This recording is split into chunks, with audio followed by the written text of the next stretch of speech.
Her name is known across the entire world, but what is she actually called? This seemingly simple question suddenly exploded into a very public controversy that no one saw coming.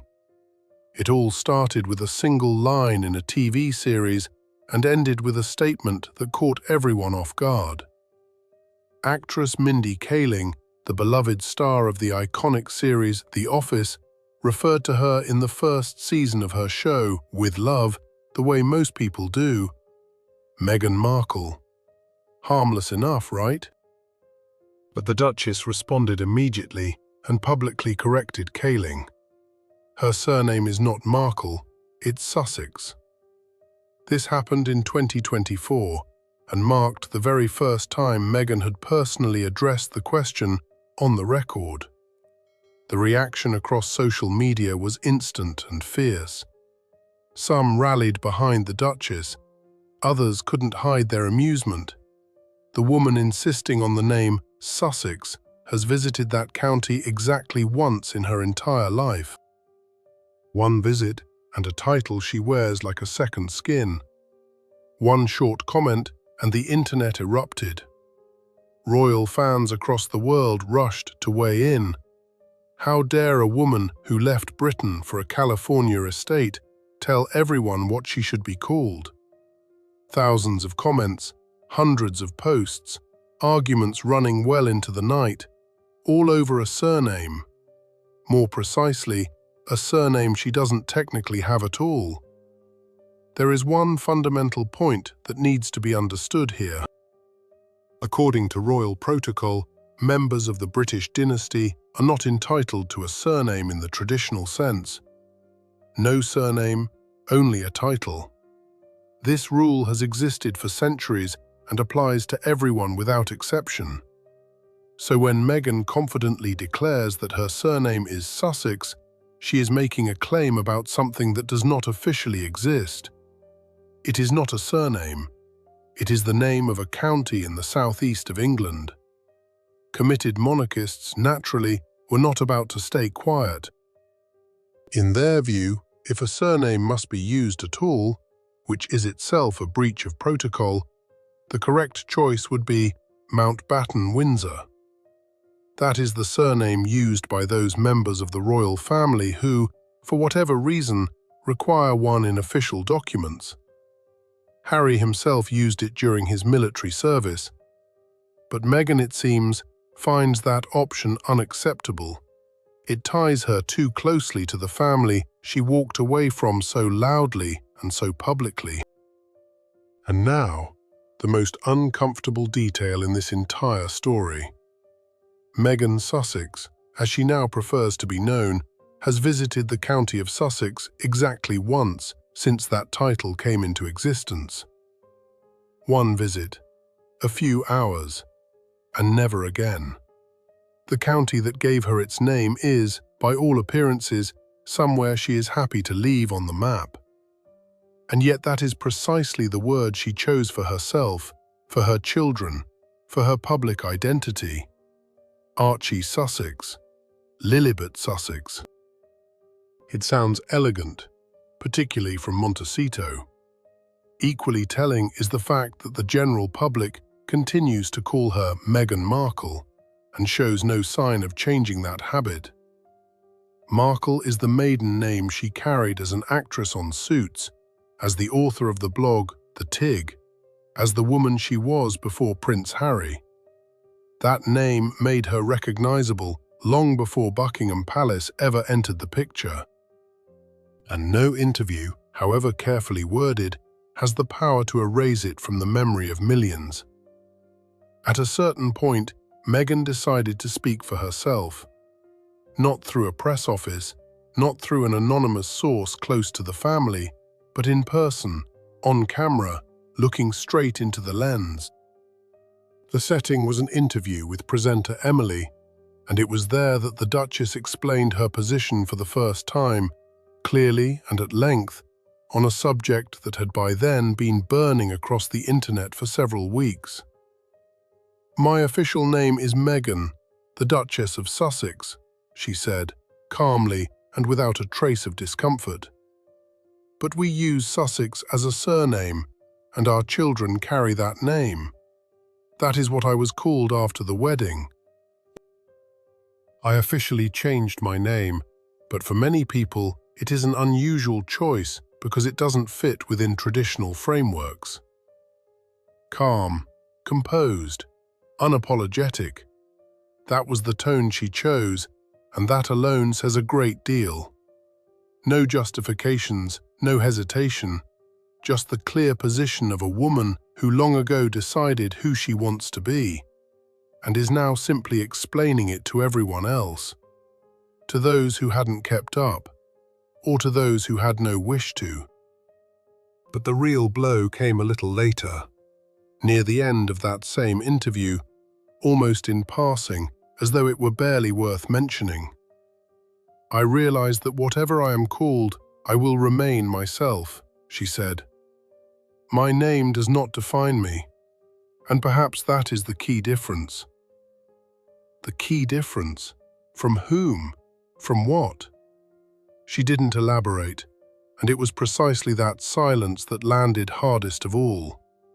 Because behind that polished phrase lies something very specific. Meghan essentially declared, everything that has played out around her name, the debates, the mockery, the protocol disputes, has nothing to do with her. She is above it. She defines herself. It sounds powerful. The question is how convincing it actually appears to those who have been watching her for years and see a rather different picture. Because it is precisely the name, or rather the fight over it, that has become one of this woman's defining public narratives in recent years. First, she was Meghan Markle, a supporting actress turned prince's fiancée. Then the Duchess of Sussex, a model representative of the monarchy. Then the defector who broke every rule and sat down with Oprah. And now, Meghan Sussex, the woman who says her name does not define her, while publicly correcting anyone who calls her anything else. A contradiction? Absolutely. But it is in that contradiction that her entire character lives. To understand why this dispute arose in the first place, it is necessary to go back several years, to May 2018, to the wedding day at St. George's Chapel in Windsor. It was then that Queen Elizabeth II personally bestowed upon Harry and his new wife the titles of Duke and Duchess of Sussex. It was a royal gift, solemn, official, formalized by decree. Harry became a duke, Meghan became a duchess, and along with that title came the name of a county, which she has carried as a surname ever since. But here is the problem. The British royal protocol is an ancient, inflexible system, entirely unequipped for modern ideas about personal identity. According to that system, members of the royal dynasty do not have a surname in the conventional sense of the word. None whatsoever. In place of a surname, a title. In place of Mr. Windsor, His Royal Highness. This is not merely a tradition, it is a constitutional reality of the British monarchy that has existed for several centuries. The only exception arises when a surname is required for strictly practical purposes: military service, official documents, a passport. In those situations, members of the family use the surname Mountbatten-Windsor. This is a hybrid surname created in 1960 by a decision of Queen Elizabeth II. It combined the surname of Prince Philip, Mountbatten, with the dynastic name Windsor. That was the surname Prince Harry himself used when he served in the British Army and when he was deployed twice to Afghanistan. Not Sussex, Mountbatten-Windsor.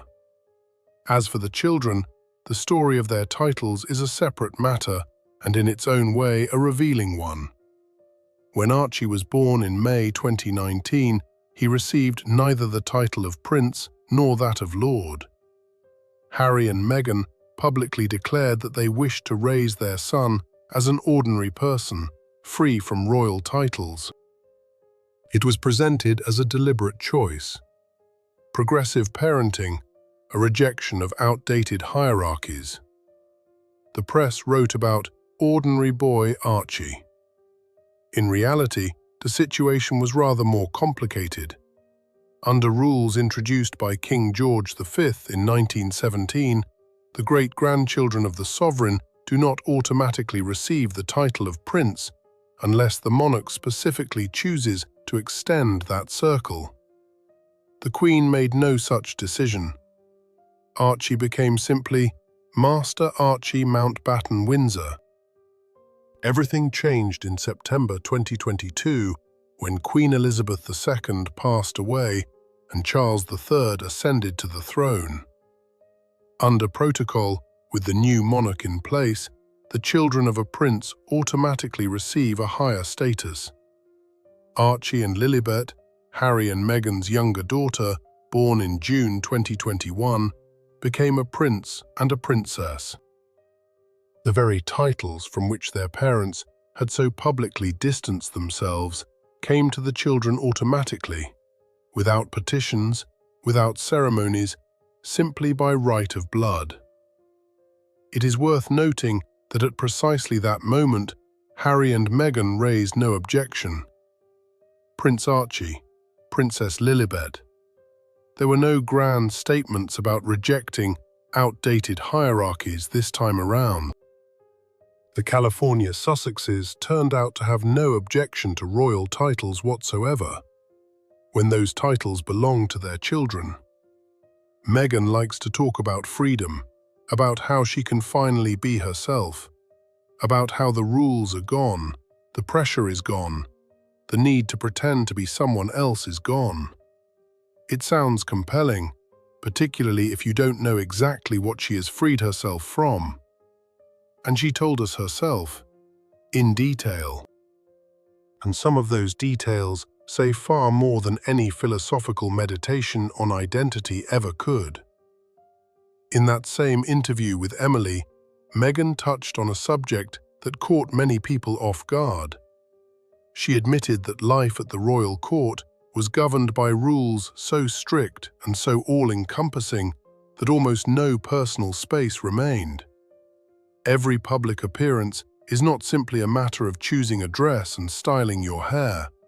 It is an entire set of requirements that must be met without exception. And among all those requirements, Meghan singled out one, so specific and so domestic that it lodges in the memory instantly and permanently.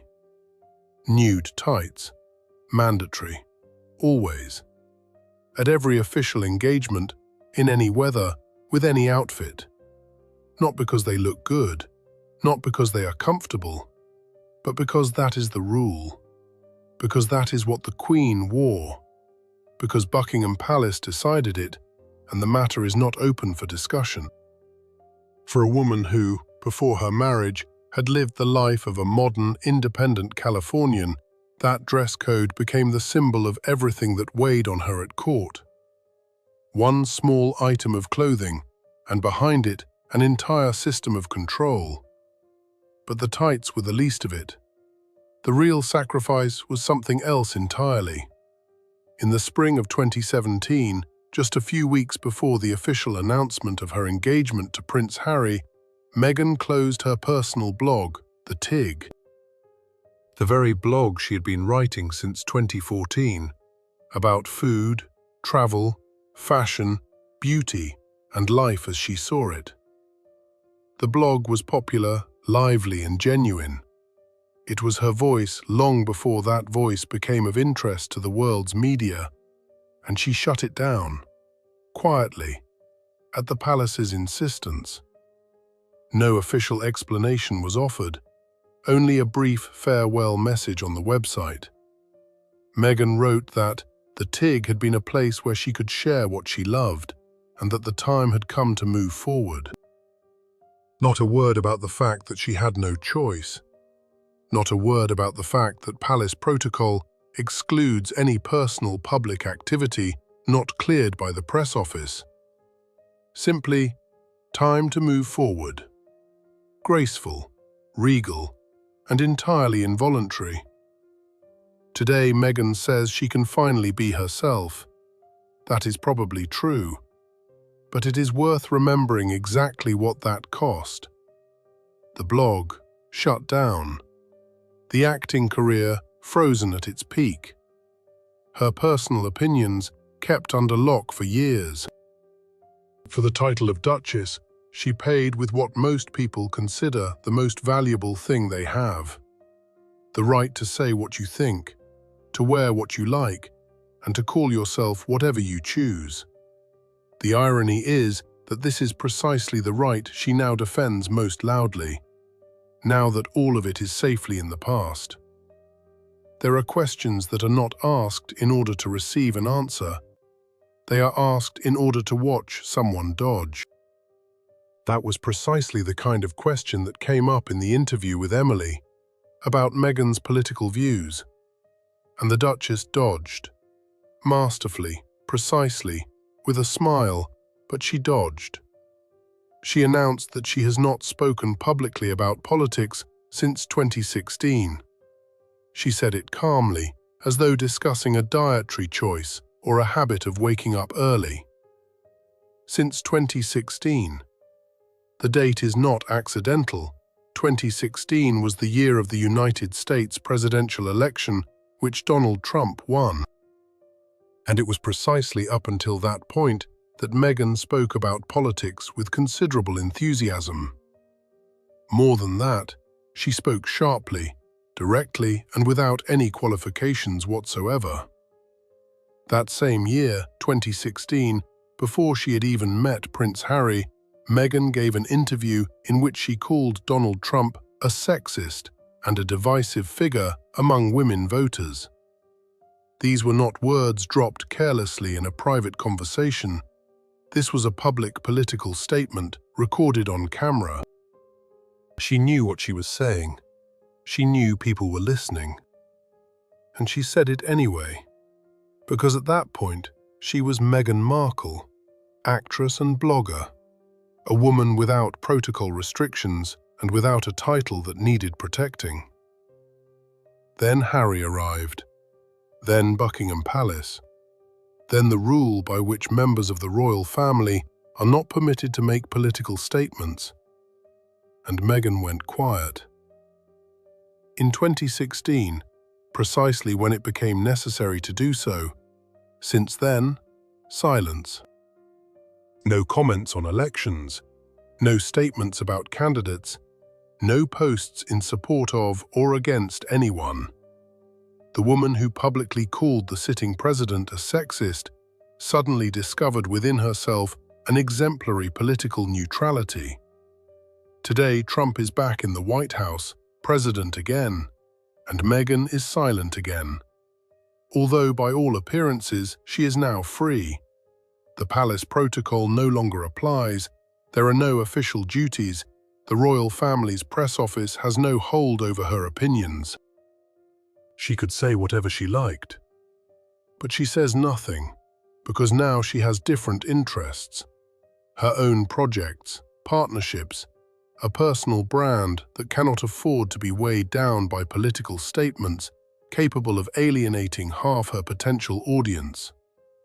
This is not called neutrality, it is called calculation. Back in 2016, political statements served her image, the image of a progressive, modern, engaged woman. Now they would damage her business. Meghan has not changed her views. She has changed her priorities. And that, when all is said and done, is far more revealing than any speech about freedom and self-expression that she so enjoys delivering in interviews. It is worth noting that in that same conversation with Emily, she also carefully sidestepped the question of a possible return to public political life. Her name has periodically surfaced in the context of potential political ambitions, particularly given her activism in the United States. But Meghan responded evasively, speaking of other forms of service and supporting important initiatives. polished words without substance, precisely the kind of answer taught in media training courses for politicians. A coincidence? Hardly. The last time Meghan set foot on British soil was in September 2022. Not by choice, by necessity. Queen Elizabeth II had passed away, and even the loudest break with the monarchy could not serve as justification for absence at the funeral. They came, Harry and Meghan, stayed for several days and flew back to California. Since then, Meghan has not appeared in the United Kingdom, not once. This is not coincidence and not a matter of circumstance. It is a deliberate position that Harry stated publicly and without ambiguity. He declared that he considers the United Kingdom unsafe for his wife and children. Unsafe. Not uncomfortable, not unpleasant, not associated with painful memories, but unsafe. The country where he was born and raised, the country whose army he served, the country where his mother and grandmother are buried, is unsafe for his family. That is how he put it, and that formulation has hung in the air ever since, without denial or explanation. Exactly what makes the United Kingdom unsafe, Harry never specified in detail. There was talk of press harassment, of the refusal to provide security, of public hostility. He took British tabloids to court and won several cases. He sought state protection for himself and his family during visits to his home country and was refused. The British government ruled that private individuals, even former members of the royal family, are not entitled to state-funded protection. Harry disagreed with that ruling and continued his legal battles. Against this backdrop, Meghan's absence from the United Kingdom looks less like the whim of a pampered duchess and more like a logical consequence of a genuine conflict. But even here, things are not entirely straightforward, because over the years there have been numerous events in Britain at which her presence would have been appropriate, and which she missed. The coronation of King Charles III in May 2023, Harry attended. Meghan did not. She stayed home with the children, her representative said. Perhaps. But the coronation of a new king is an event that happens once in a lifetime, and she was not there. Meanwhile, life in Montecito continues its steady course. A $14 million estate. The children attend school. Harry pursues his projects, the Invictus Games, his memoirs, interviews. Meghan launched a lifestyle brand, a podcast, a cookery show on Netflix. All of this is a very Californian, very American life in which the United Kingdom has no place, neither literally nor metaphorically. It is telling that even the children, Archie and Lilibet, have never been to the country whose title they carry. Prince Archie of Sussex has never seen Sussex. Princess Lilibet, named after her great-grandmother, has not been to the United Kingdom since she was 1 year old, during that 2022 visit for the Queen's Platinum Jubilee. Since then, nothing. The British royal childhood of these children exists on paper alone. The bridge is burned. That is plain to everyone, except perhaps those who still hold out hope for reconciliation. Harry appears in the United Kingdom from time to time, for legal hearings, for charitable events, for various obligations. Without Meghan, always without Meghan.